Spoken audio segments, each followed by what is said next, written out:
this is going to be a mixed program between the works of Ligeti and Bartók, two of the most famous and most important Hungarian composers, both of them who spent a great amount of time in their life and in their work to rediscover and reconnect with the folklore and with the folk music, not just from Hungary, but from all the nations in the Carpathian Basin. And in this program, we are going to present two works from each composers. We are going to start with Bartók's Romanian folk dances. Then we go on to Ligeti's violin concerto with the supersonic violinist Carolin Widmann.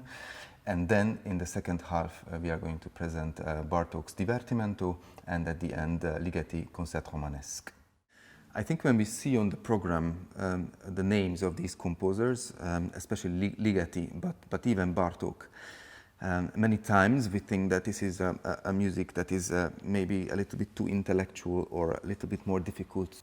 This is really, really instinctive music that has an immediate effect on the audience, and everybody is going to be able to feel immediately at home with these pieces because it really resonates with us. It is really based on the most natural, the most original, instinctive human feelings and emotions. And I think a program like this, even though it might look a little bit serious on paper, it is something where everybody is going to find an immediate access to. When I was 5, I started to play folk music. So this was my very first connection with music in general, because I was born in the 80s, and that was a time that Hungary went through a significant change. That was the moment when the musicians in Hungary realized that in more rural parts of the country there is a significant folk music life. They founded a big music school in Budapest that was the Óbuda Folk Music School at that time. And with 5 years old, I started to go to this school. And this was my very first musical education. With this folk music school, we went regularly to different parts of Transylvania, for example, or Slovakia, where these traditions, these folkloric traditions were still alive. And I was able to catch the very last generation of these amazing folk players. Some of the family members, like father, grandfather of these players, were the ones who were playing for Bartók and Kodály. You know, so it was an incredible experience to feel these traditions really from so close.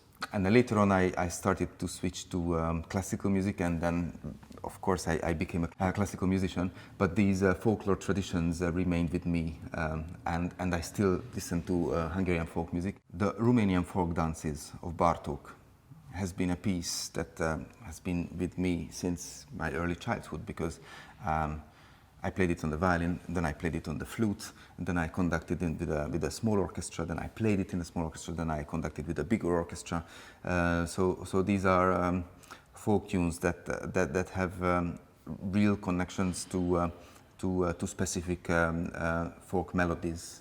And it is such an amazing little piece. This is what we are going to open our concert with. It immediately transports us in this rural world where the folk traditions and these feelings, these sentiments are really immediate. So it is composed music, so it is really written on paper, but it is really instinctive music. So this is something that really projects immediately how Bartók, Kodály, and then later Ligeti felt when meeting these artists, meeting these players, and when they felt the need to immortalize these pieces. I had one occasion already to work with Carolin a couple of years ago. It was immediately clear for me that Carolin is a person who can really see the connection between the piece and the composer, and really, like an X-ray, she reads the music so clearly and understands the music so genuinely. And with her playing, she's a real medium, so she transmits exactly the feelings and sentiments of the composer, and she really immerses herself in the piece when she's playing them. So I think she's the perfect choice for performing Ligeti's violin concerto. This is going to be the very first occasion for me to meet the wonderful musicians of Orchestre de Paris. Even though I know some of them, I haven't had the chance to work with the orchestra before.